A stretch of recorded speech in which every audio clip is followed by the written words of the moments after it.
বাঁধন হারা মনটা আমার শাসন বারণ মানে না। আজ ৬ সেপ্টেম্বর ১৯৯৬ সালের এদিনেই না ফেরার দেশে পাড়ি জমান বাংলা চলচ্চিত্রের জনপ্রিয় নায়ক সালমান শাহ। তার রহস্যজনক ও হঠাৎ মৃত্যুর খবর যেন পুরো জাতিকে স্তব্ধ করে দিয়েছিল। আজ তার ২৯তম মৃত্যুবার্ষিকী। সালমান শাহ কোটি কোটি বাঙালির মনে আজও ভালোবাসায়, শোকে ও ভক্তিতে রয়ে গেছেন। সালমান শাহের প্রকৃত নাম শাহরিয়ার চৌধুরী ইমন। জন্ম ১৯৭১ সালের ১৯ সেপ্টেম্বর সিলেটে। এই নায়ক মাত্র ৪ বছর সময়ের মধ্যে ২৭টি চলচ্চিত্রে অভিনয় করে এক অনন্য ইতিহাস গড়েছিলেন। বলা হয়, বাংলা সিনেমায় নতুন একটি অধ্যায় শুরু হয়েছিল তার আগমনে।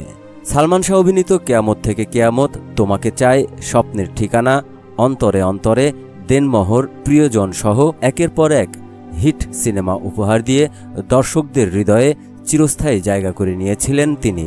১৯৯৬ সালের ৬ সেপ্টেম্বর সকালে রাজধানীর স্কাটনের নিজ বাসায় সালমান শাহকে মৃত অবস্থায় পাওয়া যায়।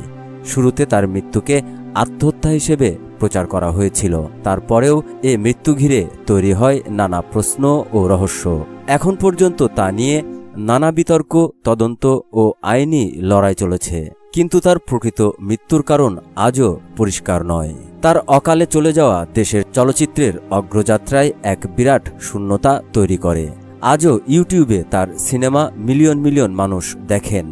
সোশ্যাল মিডিয়ায় তার নাম, তার স্টাইল, তার অভিনয় নিয়ে আলোচনা হয়। আজ তার চলে যাওয়ার দিন। এই দিনে আমরা সালমান শাহের প্রতি গভীর শ্রদ্ধা জানাই।